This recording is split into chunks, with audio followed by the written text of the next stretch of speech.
now, Pete, I want you to take us to the Etihad. That's where I want to go. Let's go over to the Etihad, where Manchester City beat Arsenal 2-1 in a game that now really the chickens are coming home to roost, aren't they?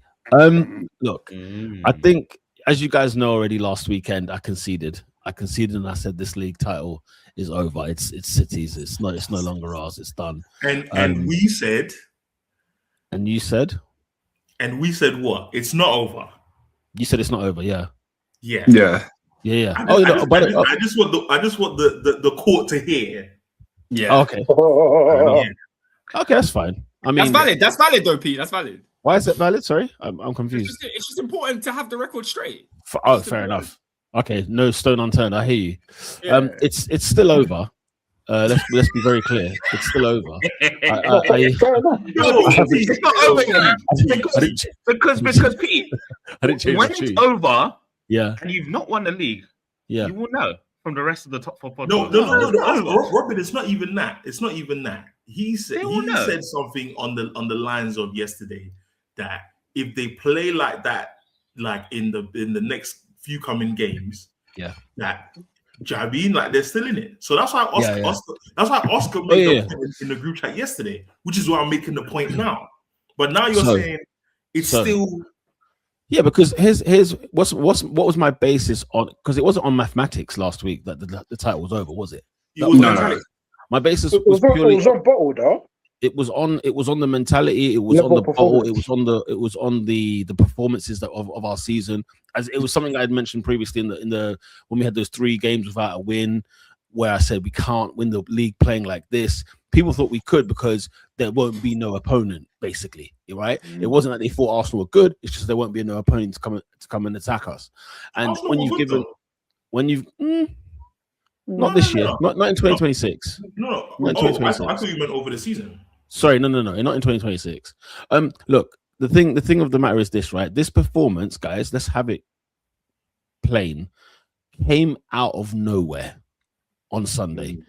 This is the best performance of 2026 from Arsenal, by the way. Yesterday, I said to myself, if I'm an Arsenal fan, I am fuming. Yeah, listen. Why? Because where was this press all of 2026? Ernest, and this is where my mentality conversation came from last week. Because I am not sitting there for 1 minute thinking Mikel all of a sudden said, here's what we're going to do, here's how we're going to play. I think this was the role all along. It's just we were brave for once.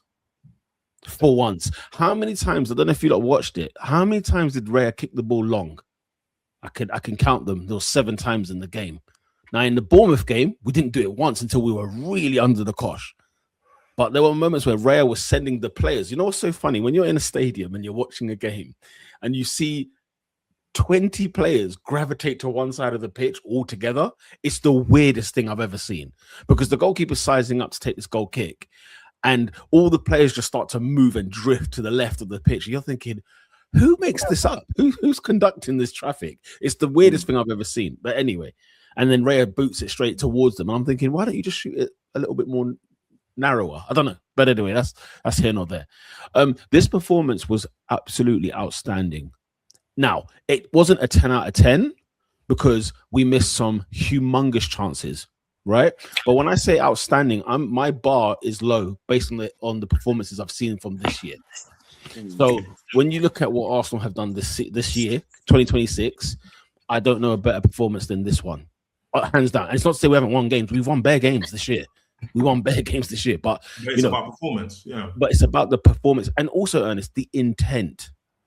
If I'm going to criticize this man every single week, I'm going to laud him when he's playing tremendous. Martin Ødegaard, thank you for stepping up to that stage because he led this team.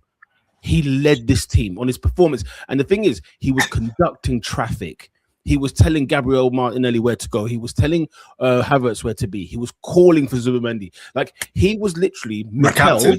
He was Mikel on the pitch, quite frankly, whereby and then, you know what's so crazy, yeah? The second goal that Man City score, before the goal happens, it goes to Donnarumma, and I think Martinelli tries to press quick, and Ødegaard's telling him to hold position, hold station. He doesn't hold station. Donnarumma sends it out to O'Reilly. O'Reilly, within a seconds, back of the net by Haaland. It was within seconds. And Ødegaard is looking at Martinelli saying, why? Looking at him saying, why? And you know what's funny? Ødegaard's is the furthest player, is the closest player to Donnarumma at the time when the ball gets pressed out. And Ødegaard's the closest player to Raya when the ball goes on the back of the net. And I said, you know what? For everything I've given him in the last couple of years, I friggin' bowed my hat to him, because I said it was a performance that I was like, this was in the, you know, when people load up Steven Gerrard and people like this, it's that caliber of performance where he's dragging his team, no matter the quality of player, no matter what, anything like this. Everybody was really good except for, I want to say three players who really let me down. Number one was Gabriel. Number two was Martinelli. Number three was Noni Madueke. They were awful yesterday. They were awful. And you know, Haaland, very clever man, because when he met Saliba at Wembley, found it tough, hard sesh. What he did in the Etihad, he met Saliba twice. He said, that's enough. I've had enough of you. I'm going over to Gabriel. And he rattled Gabriel. We could talk about it being a battle and, you know, this, that, and the other. It was man to man. It was tough. But let me tell you something. Gabriel lost the fight. He lost the fight at the end of the day. The goals we concede, I think, are mistakes. I think there were goals that we should not be conceding. Shirky's not allowed to pretend that he's in a school playground with acres of space. Because I was watching, that goal came from like slow motion in front of me. And I was like, how has he got through and danced like this? And it wasn't even that not that spectacular, but it wasn't as silky and slick as it looked on TV. I'm watching this thinking, we can stop this player, chop him down. He's not allowed to get here. I'm not gonna lie, Pete. When he hopped over Gabriel's leg, I almost dropped. I said that is inch perfect of a dribble. Oh, it was precise. It was precise. And also, I feel like I've not seen a player like that in ages. You know, like that technique. Yeah. I've not seen that technique in a long time. He really reminds me of what's the West Ham you? Paqueta. I mean, Dimitri Payet. He really reminds me of Payet. Man. He just has moments where he can really turn the tune on. Watching that goal, like, and I spoke to a lot of Chelsea fans, and it's the same thing. It all reminded us of Eden Hazard. I was going to say, I thought that in a title-winning game, like, this is the biggest game. That's one thing to do that against West Ham at home or whoever, but in crunch time when you need a difference maker, Oscar, it is a decisive moment. Yeah, like, and I feel like you know, like when I look at the body language of Man City, you know, like when it comes to these moments, you know, when things are high stakes, it's big pressure, this, that, and the other. It's not healthy when everybody feels that pressure. It's really not. But you know who felt the pressure in that Man City side? And it was only one player, was Bernardo Silva. And that's what you need. You just need one of them with the mature head, with the cool head, to feel the pressure and make everybody else play like it's a normal Sunday in the week. And that's what, because nobody, except for the fans, of course, you look at City, there was no real pressure on them. Even Guardiola had his moments, don't get me wrong, where he was losing it on the touchline, because he knows, like, just like when Havertz scores the goal, it just when you think you're in control, in seconds, you know, you could lose the control, basically. And that's kind of what happened. But it was an indication where when Arsenal are feeling a pressure, or when Arsenal are in a pressurized moment, all 11 players are feeling that pressure together. And that's not healthy. And that's what your captain is there for. That's what your leaders of the pitch are there for. They're meant to embrace that pressure and then let the other people do what they do best. And Ryan Shirky doesn't play like a guy who's going for a league title. He plays like a guy who just enjoys football. He plays like it's his debut season. It's like basically. Do you know what I mean? So, like him, that's kind of what Nico O'Reilly might win their first league title this season. It's astonishing. Thank you. Yeah, it's astonishing. You know, so it's. I'm proud of the performance, guys. Let me be very, very clear. I'm very proud of this performance. And at full time, when the players came over to us and we were applauding them, we were cheering them, I think they were all taken a bit back. Even Mikel stood there for ages. Mikel just clapped us off for ages, because I think it was a thing of, how are we getting this reception when we've lost and we've kind of blown something here? Because at the end of the day, there's a way to lose. If we're going to lose the league title, there's a way to lose. And this is the way to lose a football match. But what we've suffered with in 2026, we've lost pathetically. You understand? Okay. Whereas yesterday we lost 2-1, but my God, we walk out with our heads held high at the end of the day. Here's the thing though. I went to the Etihad knowing the title was gone. I've gone to support my team. Simple as that. What's it called? What's the term? I grieved last week. And it's over now. So I'm in this position where I know we're going to finish second, and I'm just enjoying the rest of the season. Okay, that was my question because what you said yesterday, and we all agreed, is that you can still win the league, and then what you said. Okay. What's the difference? That's what I need to hear. Newsflash, Robin, we will not perform like that every week for the rest of the season. Let's be very clear.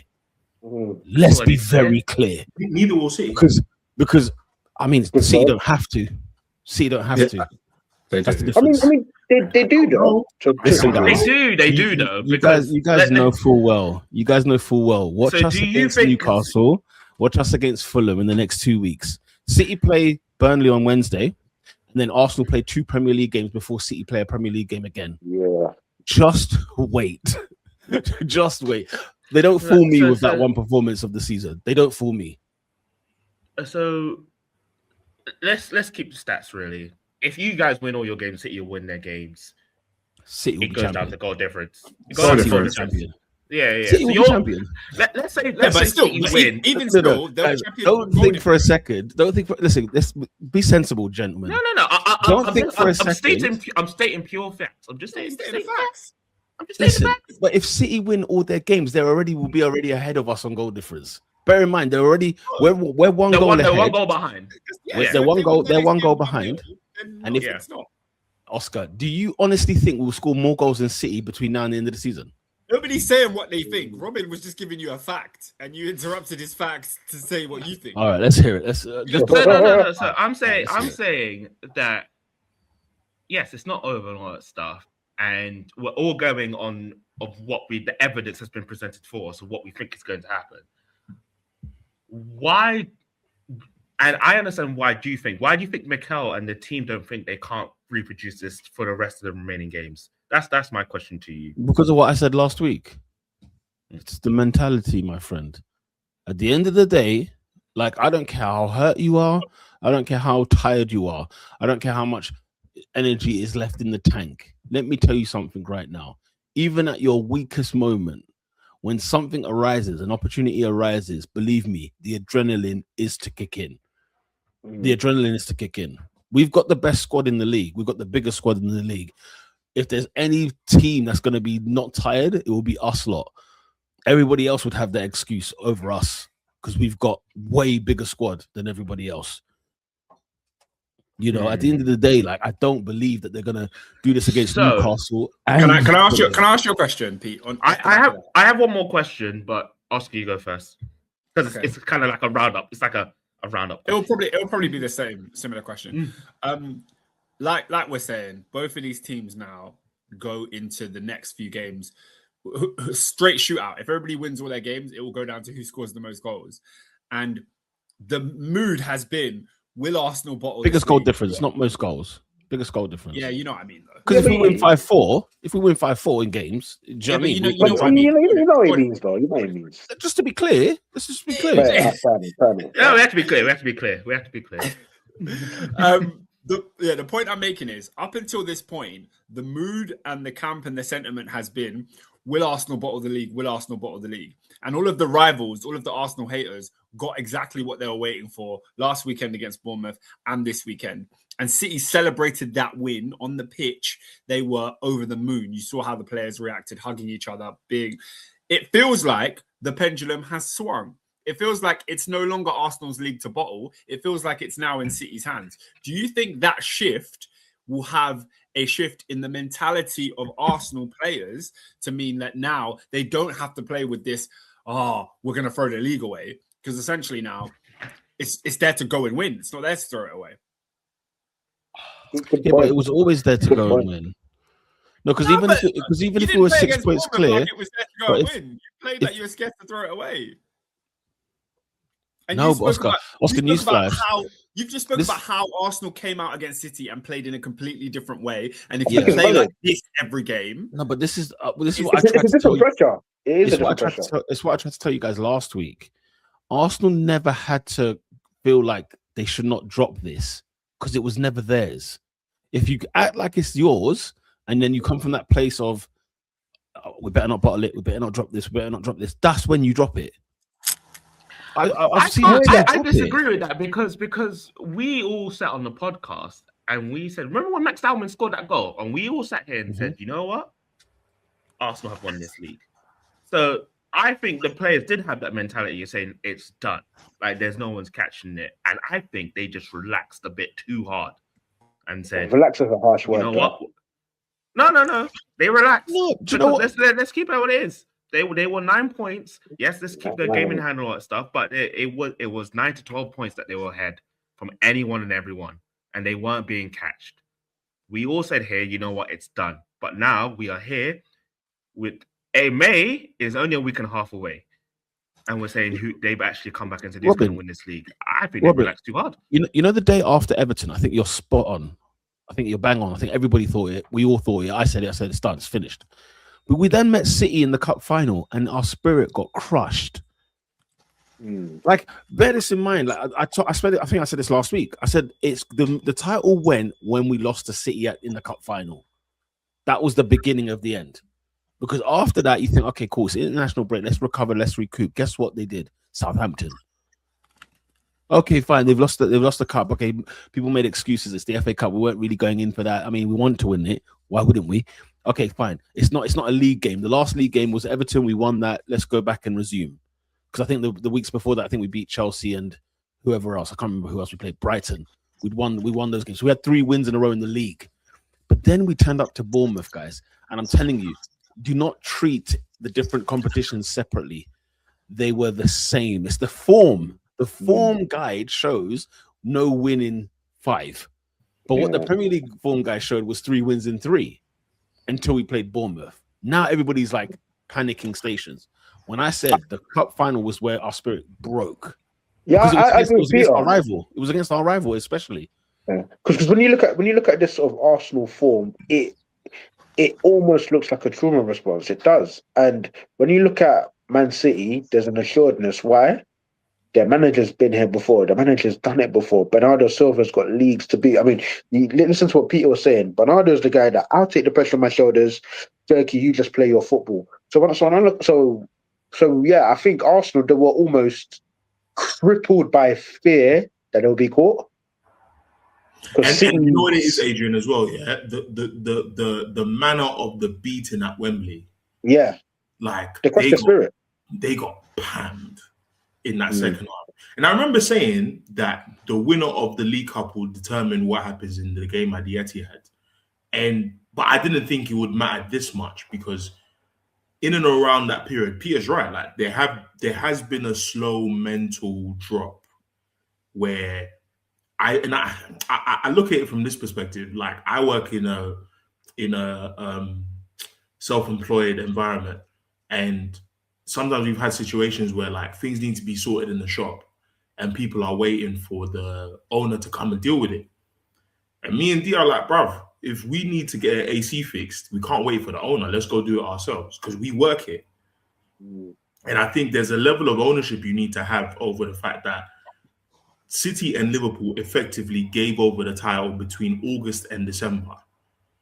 And one of them has fallen off a cliff and the other one has just said, we'll just be in and around, prowling, just to see if your chain is real. And Arsenal is literally giving City this title. And by the way, as much as I wax Liverpool about the performance because of how low the bar was, let's be very clear. Because in the same breath, can I also say this? When Havertz goes one-on-one twice, you have to finish. Pete, you have know to, what? When you give the free header, you have to finish. The header, you mean? The header is where I'm like, how? I mean, listen. You know what, guys? Yeah, almost the fire silence. 6'4". I'm never one to like shy away from a festival of slaps for this youth, yeah.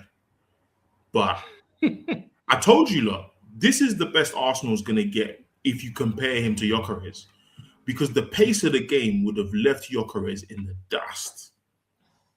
Because we don't play to his strengths, yeah, correct. I think Havertz did well, considering his form this season, considering how little he's been utilized, and considering what the task was he was being asked to do in such a game of this magnitude. The truth is, I'm probably... sorry. If Havertz is a player that has played 18, 20 games in the league this season, cook him all you want for this game. The truth is, anybody that came to this game as a striker had to be a seasoned vet. Yep. In Agreed. order we got see how they're one. See how they're one. Ernest is bang on. Give me a season. Kai Havertz has scored 18 goals in the Prem. Wow. I'll tell you what. Thiago's in his second season at Brentford. The guy is running for the Golden Boot. He's 24 years of age. Kai Havertz, I have led this campaign against the youth. So I would be the first person to tell you, let's all get onto him. The guy pounced on a Donnarumma mistake, and the truth is, history has told us that's the best we're going to get from this guy. 100%. So I'm not going to sit here and talk about Kai Havertz today. Because the truth is, I bring him up because you're 100% bang on. You're absolutely right with what you just said there. I bring him up purely because two things. This at the end of the day, when you cross the white line, it's yours. And also, he did this in the final. He went one-on-one with Trafford. What did we get? So my thing is that when it comes to this clutch, the clutch, crucial. No, but even a seasoned Havertz this year doesn't finish these goals. Here's the truth of the matter. This is him. Here's the truth of the matter. This is him. But the point I'm making is if Havertz gets, because I said 18 as a number to show you that him and Haaland are not levels. But I'm saying if Havertz gets 15 goals this season, where are Arsenal on the table? Champions. This is my point. So Champions. if he's not even giving you that, then we have to actually do the reverse and give him credit for the simple fact. I think Havertz was good on Sunday. I think Havertz was good overall on Sunday. Honestly speaking, with everything I just said, when you consider how many minutes. Yeah, how many minutes he had, and even we tactically changed, didn't we? We had a different approach to the game on Sunday, right? Guys, fresh, brand new. Gyökeres does not score on Sunday. No. And yet Gyökeres should have been in there earlier, which is bizarre. I have to intervene right here because when I look at the standard of the play of the entire game, I don't think Havertz had a horrible game. I think in terms of what Arsenal were trying to do, he did a lot in terms of holding that line, and he definitely did better than Gyökeres would have done. And then the first goal is just proof of that, just hard work and pushing yourself and getting to the limit. But at the end of the day, everything we have spoken about, Arsenal season is culminating at the Etihad, where you have to go and get something from the game. And he didn't have one. Oscar, who had the better game? He had the better game, Haaland or Havertz? Let me land. Who had the better game? I'll answer that after. Let me land my point. He gets to the point where you get two opportunities in the second half. One of them is played through to him by Odegaard, one-on-one chance. You've got a shot at goal. Haaland got that shot on goal and he pulled the trigger and put it in the back of the net. Havertz didn't. And then at the end of the game, you get a second chance. And I understand what you're saying, Ernest, about, he's not been fit all season. He hasn't played every week. But this is like, it's make or break. It's right now. It's that and time. You're asking Havertz to produce in make or break. Yes, that's what happened. Havertz does not produce in make or break. Ernest, you hit the nail on the head. We're going round the circle. Guys, Adrian, Oscar. No. The answer's Mikel Arteta. Let's get there. Before we get there. Boris Island, HS2, Kai and Havertz. Those are the three biggest white elephants in the whole of London. What Kai Havertz has cost this project? Thank you. When I spoke about this guy in 2023, these moments were on the way if Arsenal were ever going to be a serious team. Yeah. If you're asking the guy you signed 3 years ago for £72 million, left A, by the way, left A, don't forget that. make or break clutch player, you have to give him credit for the fact that he's never been that guy, and the fact that in the biggest game of Arsenal season, he actually scored. Because you're asking a lot of a player that you have never expected anything of. He's not the guy. Yeah, I understand what you're saying now. So you're saying it's more so on the decision to even be in that position in the first place. In 2026, in Arsenal's biggest game of Arteta's career, not Julian Alvarez, not Erling Haaland, not Luis. We are asking Kai Havertz. Let's chill. Yeah, but I think, for example, earlier we were talking about the whole, the Max Dowman goal. A few years ago, it was Reece Nelson propping up. Man United have won leagues where Mikel scored a last-minute winner. I just feel like sometimes it doesn't matter who you are. In the moment, go out and do the job. Oscar, no. How many other bad boy strikers did we have when Mikel scored that goal? Yeah, but you had when we needed all our other bad boy strikers to produce when Makeda was a young you, did they produce? Yes, they did. Yeah, Arsenal have big Arsenal were top of the league without Havertz. Huh? Arsenal were top of the league without Havertz. Arsenal were top of the league without Havertz, and somehow we are in a position in the season where it matters who their striker is against a City at the Etihad. And all they have to produce. All they have to produce is, Oscar, all the last 15, 20 years of the Premier League winners, name their front four. Name me their front four. These guys brought on Trossard yesterday. Are you taking a piss? No, guys, we are not going to slander Kai Havertz today. Because I would have got that far. Hold on, you're telling me like, he can hold his legs, man. No. What I'm saying, listen, I get what you're saying. He's not the person to blame. The time of slandering Kai Havertz was when they signed him, not now. Not now, because when it came to clutch, I'm taking both. Haaland hasn't produced a lot for 2026. Guess what? He produced yesterday. Johnny on the spot. He produced not a penalty. He produced yesterday. No. This is not Havertz prop. You listen. You lot know. Listen. I don't have to prove what my opinions on Havertz are. You lot know where I stand. I dissed him after Chelsea won the Champions League. I don't give a damn what goal he scored in the final. Because when it matters, you need guys who are going to consistent. If we're talking about Havertz today, we are missing the mark. We are completely missing the mark. Completely. Yeah, I was just basically doing a match analysis in terms of the fact that when our big moments came, he missed them. He did. And the thing is as well, like at the end of the day, like look, we performed well and whatever have you, but it was after the fact that City are here.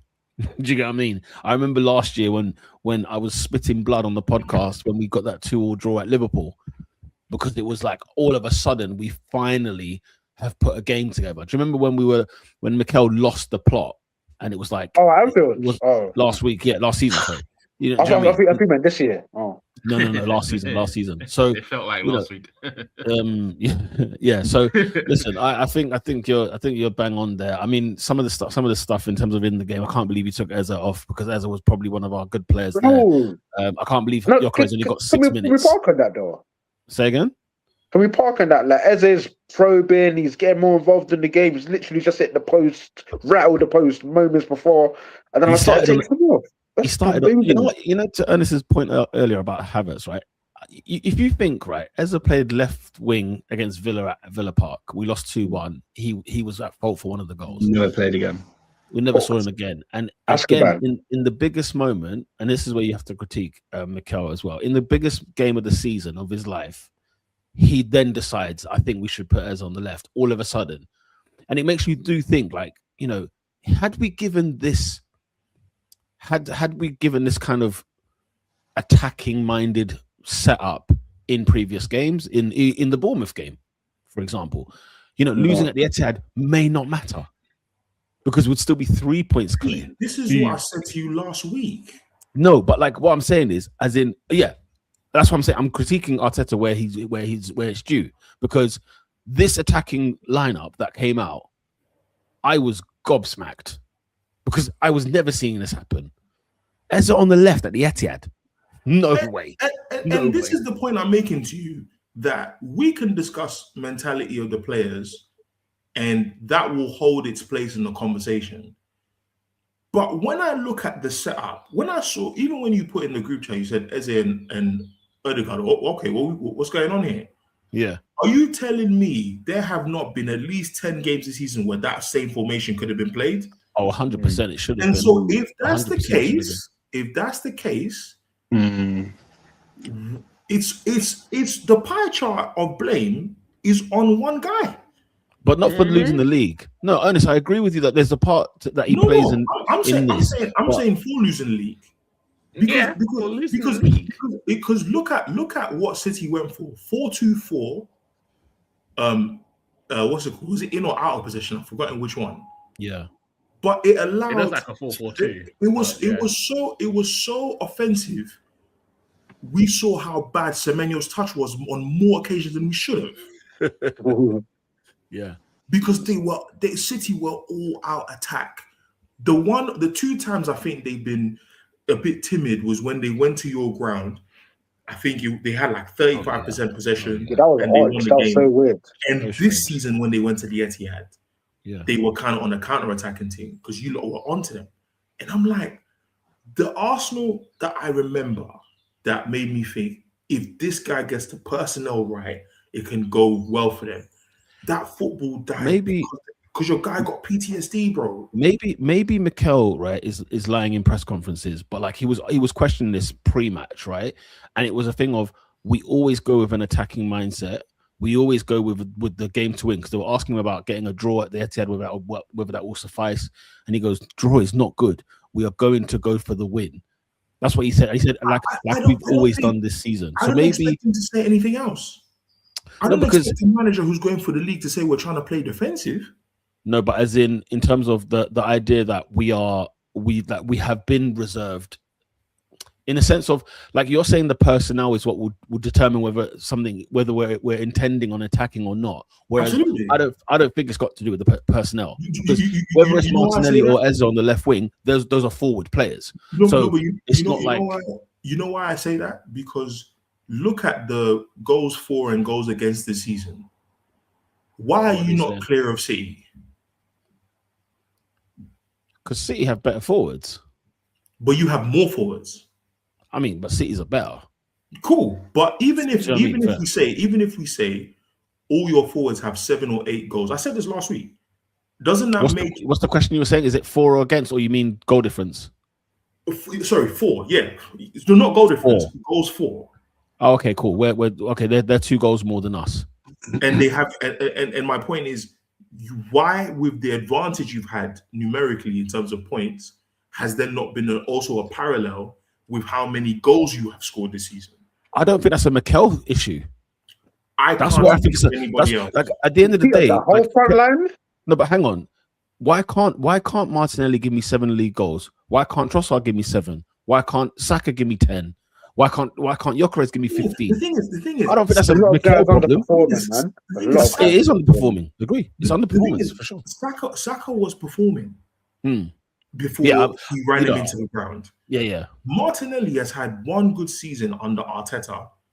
And that situation, let's chill, man. That situation has not been arrested. And then to top it all off, you sign Eze. And the reason why I'm bringing up Eze is because I don't know if Arteta was sure where he was going to play. You know what's funny, Ernest?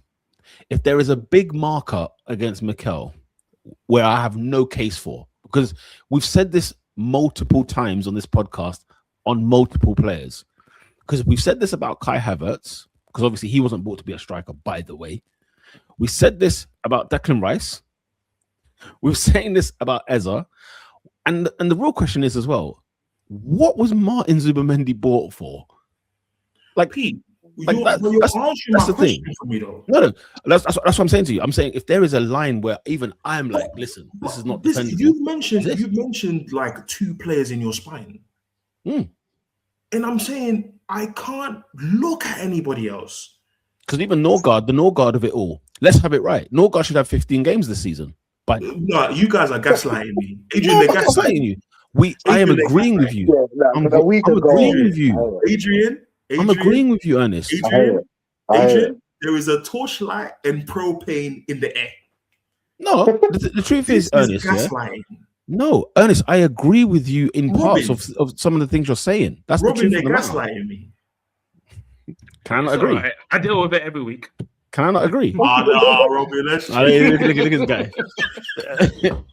It's all right. I deal with it. No, Ernest, here's the thing. I agree with you in a lot of the things you say about Mikel, 100%. The bit where I disagree with you is that he's the reason we don't win the league this year. I'm saying he's 51%. Say again? I'm saying he's 51%. I'd say he's 30. Nah. I'd say he's 30. Nah. Anyway, cool. You can't go with this. Hold on. You don't care how it's split. As long as it's Arteta's to blame. I can't lie. Is 51.5%. It's the same metric I gave. That's a 45.1. After a certain amount of I'm going mad. 50.1. Don't mind. What is happening? Because you are the common factor. You are the constant. You are Robin for 6 years. Robin for 6 years? No, I'm looking at you now because he tried. It's not like he hasn't tried. He's tried. Arteta is a good coach. Let's have it right.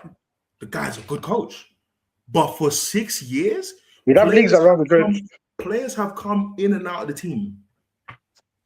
But you want me to somehow believe Zubimendi, who came this year, is part of the reason you're not winning the league?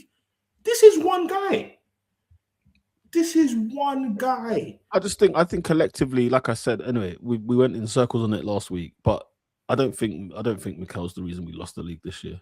Personally speaking. My final question, Peter, going back to what I wanted to ask you earlier. Yeah, do you win any trophy this season? No. And it's not on the manager? No, I just think, listen, the Champions League as a whole is a different class. That's just a different class. We're not ready for that class. Hold on. We're not there yet. Hold on. You got into the League Cup final. You got knocked out to no Premier League team in the FA Cup. Yeah. You're going to play Atletico Madrid, and you can win a lot of your games at the end of the season. And you're saying you're not going to win a trophy this season, and it's not on the manager. No, as in, like I said, 30% is on him. I'm not saying he's blameless. I'm just saying 30% is him. I got one for you. What percent of the pie does Pep have if he wins a domestic treble? It's 51%. Say again. What did you say? It's 51%. What percentage of the pie does Pep have if City win? 51. Yeah, it's above average for sure. There's a reason why I asked the question. Go for it. So no. So you saying it's what 51%, right? I'd say it's above 50% for sure. So why is it above 50 for Pep winning and 30% for Arteta losing? Like, surely the manager holds because you've got to look at slice of it. Listen, I keep saying this to you guys. Like, for example, if like you guys all have jobs, right? Your manager tells you this is the best way to do your work well. If you do this work the way I want you to do it, like, in your appraisal at the end of the year or whatever, if you perform well, you get your bonus, you get your raise, whatever. This is and I've been teaching you how to do this method and how to the best way to execute your work. At the end of the day, like, this is a great analogy. Arsenal are good at assignments and coursework. We're not good at exams. Now, when it comes to the exams, that's on the players. The teacher has taught you all year, and you've been filling in coursework, you've been doing assignments. Say again? I see the disconnect. Yeah. You fundamentally believe that Arteta is telling players the direct opposite of what we're watching. I said this last week, Ernest. And I said to you, the reason I said mentality. I didn't understand. I didn't know the extent. Okay. It's too convenient. Last week. Something Capia for 50 mil. I said it last week on the podcast, yeah. And what I think what builds my case more is how they performed on yesterday.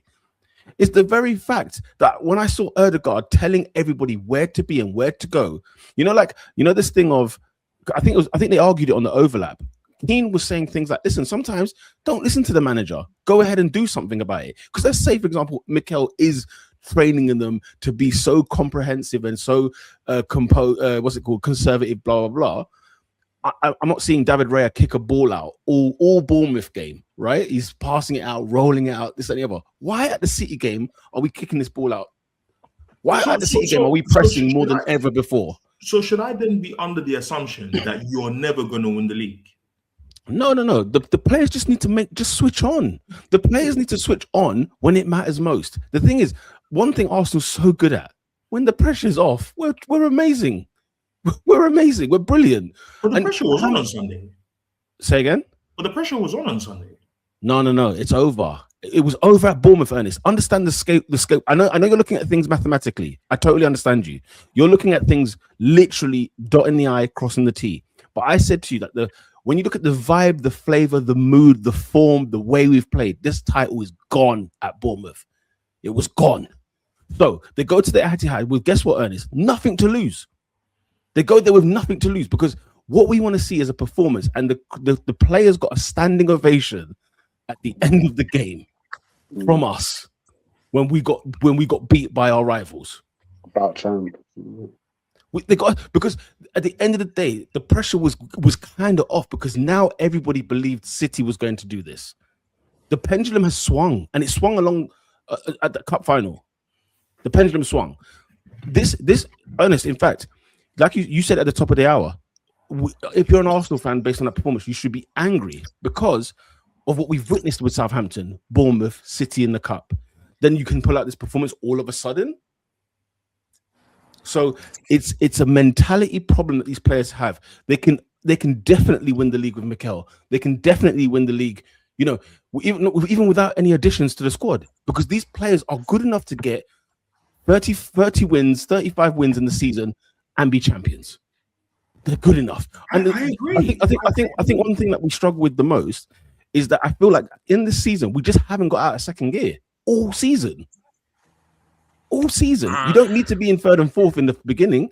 You get your points, you get yourself to the place where you need to be, then you finish it in the run-in. They call it the run-in. You know what I'm struggling with is the idea that when they switch it on, it will be just the players who switched it on.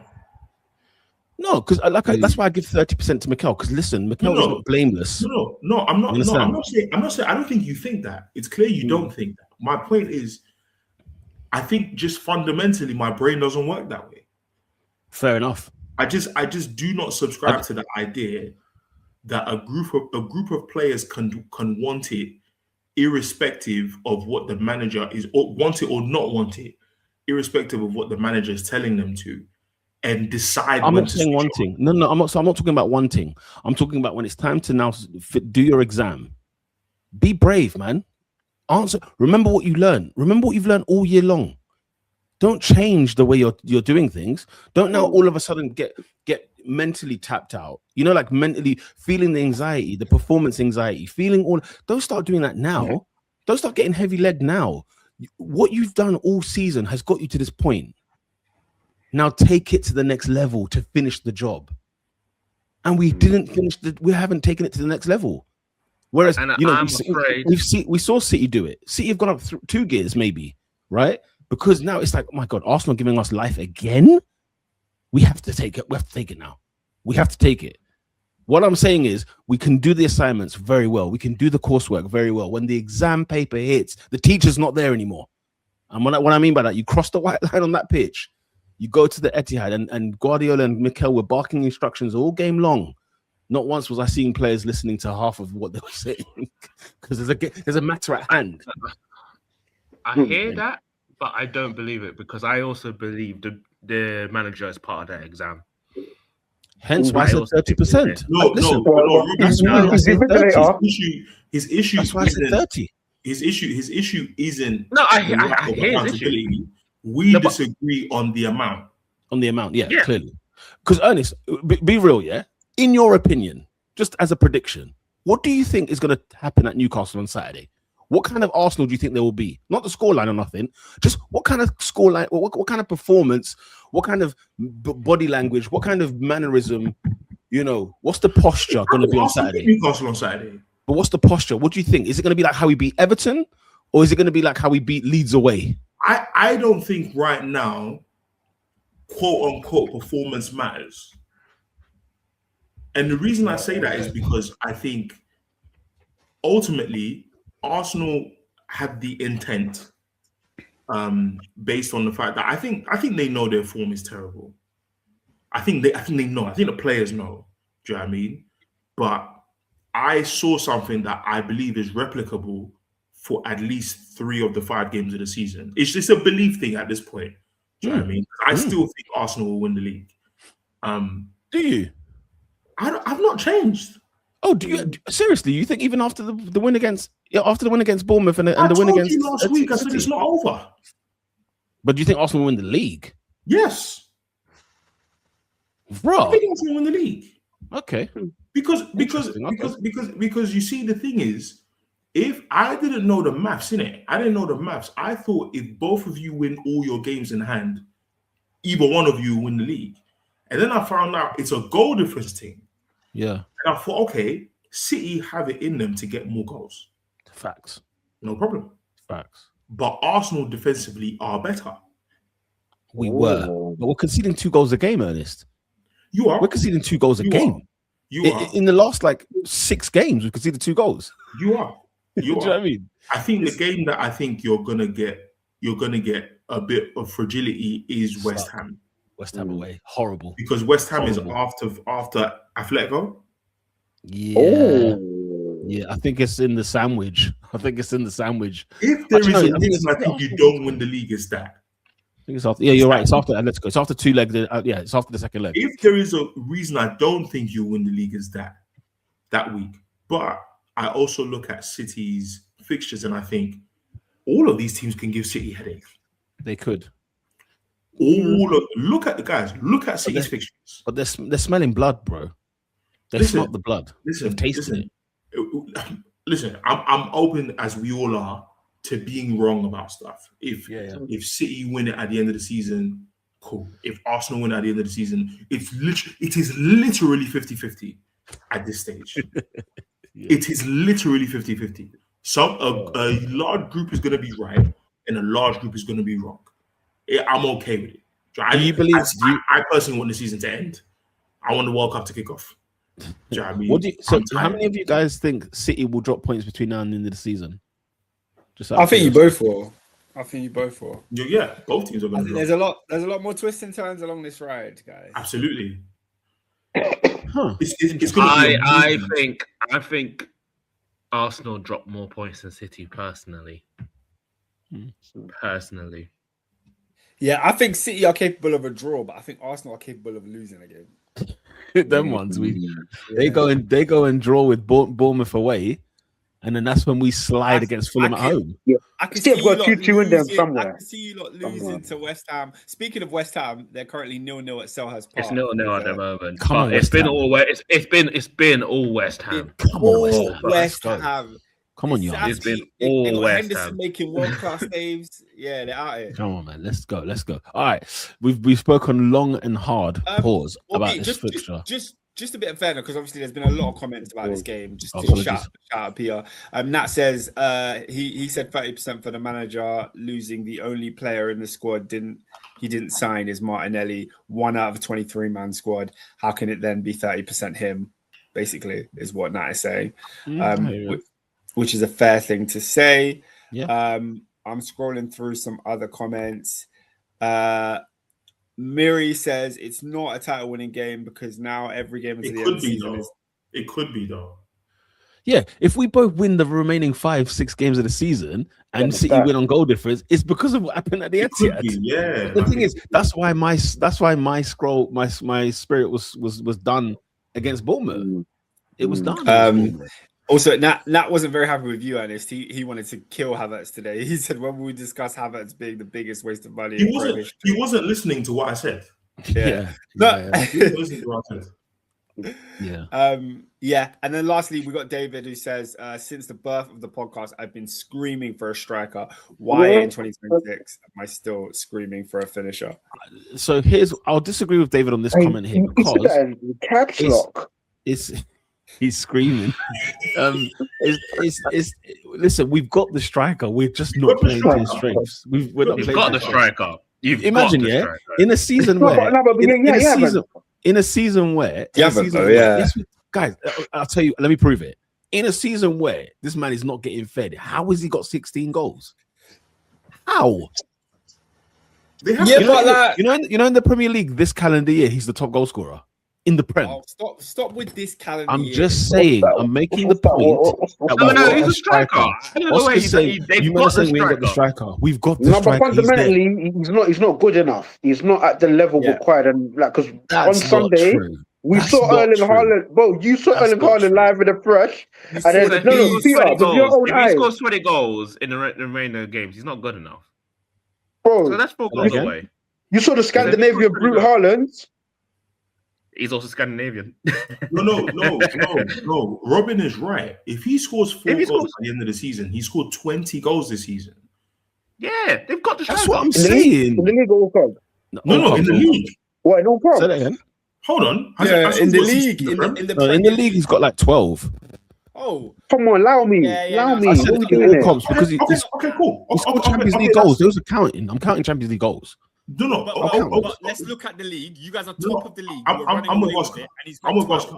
I thought it was 16 in the Prem. But if it's 12, based on my slander of Lukaku, not good enough. Yeah. Do you know who has more goals than him? Antoine Semenyo. How about it? Player of the year. No, listen. Do you mind include the goals from the previous time in the same season? Yeah. Wait, in the same season, in the same league as well. The same league. Ernest definitely has a point. I definitely understand I understand the nuance of what you're saying. Because, for example, if he came from Ajax, then came here, fair enough. Yeah. If he went from the thing is the fact that he was at 2 different clubs in the league. One of both attacking teams, to be fair. Yeah, but guys, we're watching the football though, man. That's where your argument. The guy is pants. That's where you're saying he's pants. Pants is harsh, man. Pants is harsh. I agree that he doesn't fit in the. Hang on. What do you think of Doku? That's what I agree with. Curiosity. What do you think of Doku? He's mastered his craft as well. I want to hear. I'm getting gaslit today. I want to hear Doku. I'm getting gaslit, bro. Because guys, I didn't know. I'll be honest with you. This is the first time that I didn't know you were like this about Semenyo. I'll be honest. I never knew you were this way about Semenyo. I never knew this. No, he's called him AFCON a lot. He's called him AFCON a lot. Do you know what? Yeah, I kept thinking that was Doku he was talking about. No, to be fair, it says about both of them. To be fair, I forgot about Doku. To call him Clapper is a bit harsh. That's harsh. Trash is harsh, man. Hold on. Yeah, trash is harsh. No, this is what I don't like about you lot. Yeah, I listen to the metrics and the bar of who you lot rate. No, we're talking about this season. By the way, we're talking about this season alone. We don't have a plethora. We don't have a plethora of options. From when Bruno Fernandes, Manchester United, and Man United this year, where they were not here for half a year. Yeah, like come on. Yeah. I'm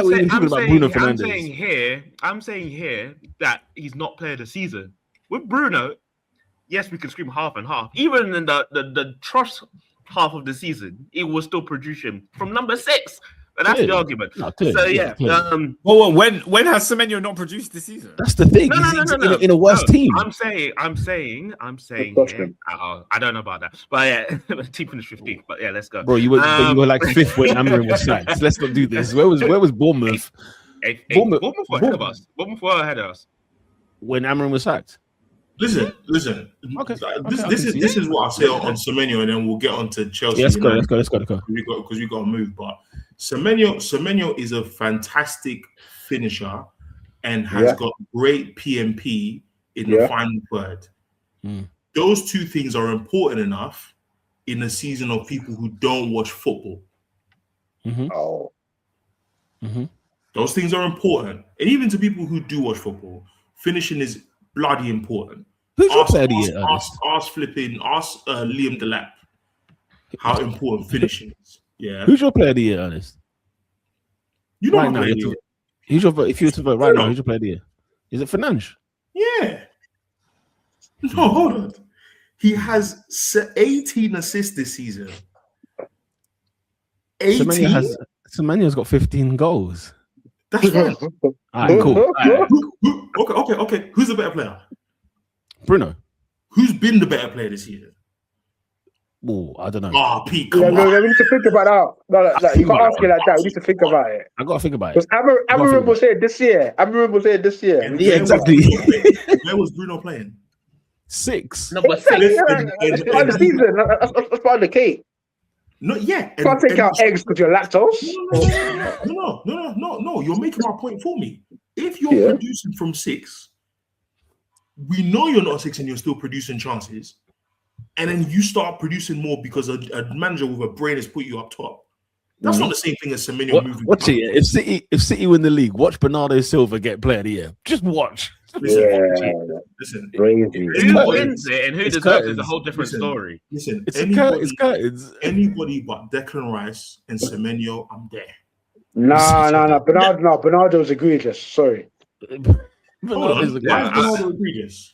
He was looking cooked 2 months ago. And then he's turned it on in like the last month. Fair play to him. But one cheeky move to the 6, where he doesn't have to play much part of the game. And now he's looking superb. I'm not gonna lie, Adrian. You're right, yeah. But agenda's got agenda. Agenda have to run. Fair enough. That's why I said if Bruno gets 21 assists, guess what? I am running player of the season.